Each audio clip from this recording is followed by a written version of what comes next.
You're watching Let's Chat.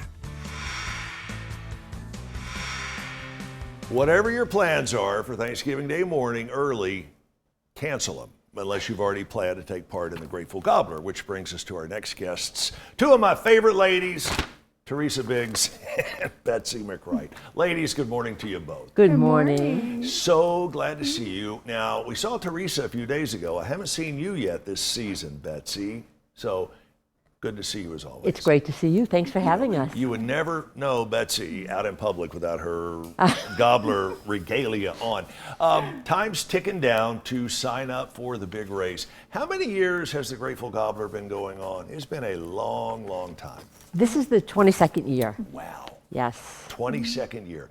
It's a short, sweet, concise event that you ladies have gotten down to a razor sharp edge. I mean, you come in, you sign up, you do the run, or you can walk if you like. You go home and eat. Most people are out of Coolidge Park by what, 10:30 in the morning? Latest. Usually by 9:30. Why do you ladies, both very busy professionally and personally, why do you keep doing this every year?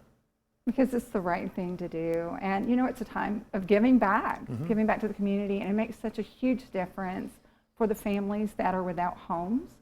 And so we have the shelter, which is amazing. And it's the only shelter of its kind, of course, that keeps the families together. All right, Betsy, same question for you. You keep coming back to this particular table every year. Why? You and your husband. You and Stan are kind of like joined at the hip when it comes to this.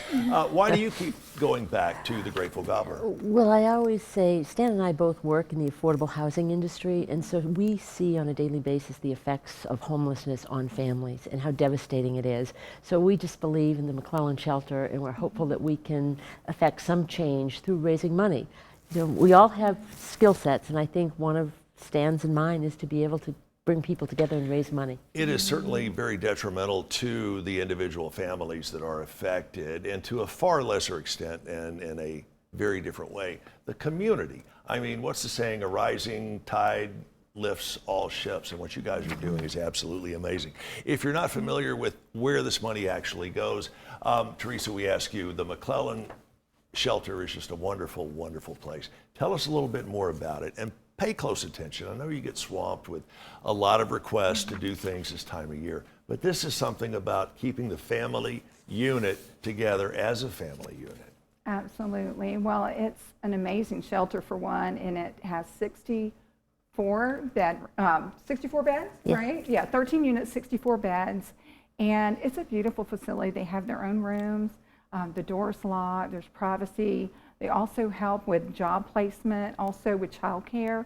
So all of this money, 100% of the money that's raised, goes directly to the shelter to help house these families. And the other shelters, while good-natured, they do not keep the family together. And probably at that point in time, the family needs to be together more than any other. Right, and because the way it works in Tennessee, if you're a mom, you have a 5-year-old girl and say a 14-year-old boy, that boy has to go to an all-male shelter until the Maclellan Shelter was created. So what we were seeing in the housing industry is people would prefer to sleep in their cars as opposed to separate their family members from one another. And so this is a magical place. It's one of a kind in Chattanooga. And this is a way where we can all show our appreciation and how grateful we are by helping you help others. All right, on to the particulars of the race itself. How long is it? It's not a long race by any stretch, right? It's a 5K. Right. So it's a 5K, and almost anybody can do it. We say it's a run. It's a 5K run, walk, roll, or stroll. Sure. And it's pet friendly. And I always tell people, you know, it's because you're out of there usually by 9:30. You have time to cook your turkey and be, you know, once you're done, it's a short amount of time. So, and even if you can't be there, you know, we have the sleepwalker version for people that want to sleep in, and also we have the virtual walker as well. So everybody can participate and give back. I know it's been 10 or 12 years on Thanksgiving mornings that I have been down there in the pavilion at Coolidge Park, and it's almost tangible. It is tangible. The excitement, the hype, the fun that everybody's having, and it doesn't matter what the weather is.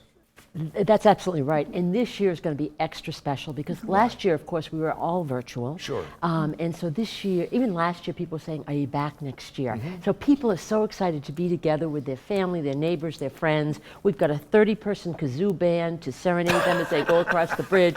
Santa may be coming. Right. We've got a lot of activity coming this year and surprises. A 30-person kazoo band. Yes. Only one of the two of you could think that up, and I probably know which one that is. And one of my favorite individuals to ever grace our city is there every year, and that is Franklin McCauley. I hope Franklin is back. Absolutely. If y'all know Franklin McCauley, call him right now. Tell him we want to know if he's going to be there, and I'm sure he will. Ladies, thanks so much. How do we find out more information about how to sign up and take part, whether we're doing it in person or virtually? Well, you go to gratefulgobblerwalk.org. And you can register online. We encourage everybody to do that because we have a lot of people that come the day of. Sure. To register, it's $30. For ages 13 and over, 12 and under is going to be $15, $20 for virtual and sleepwalker. Got it. Plus, incredible shirts and incredible headwear, just like they're wearing here right now. Betsy, Teresa, thank you both so much. I am grateful that we have two folks like you who are spearheading this. Stick around, we're back with more of Let's Chat next.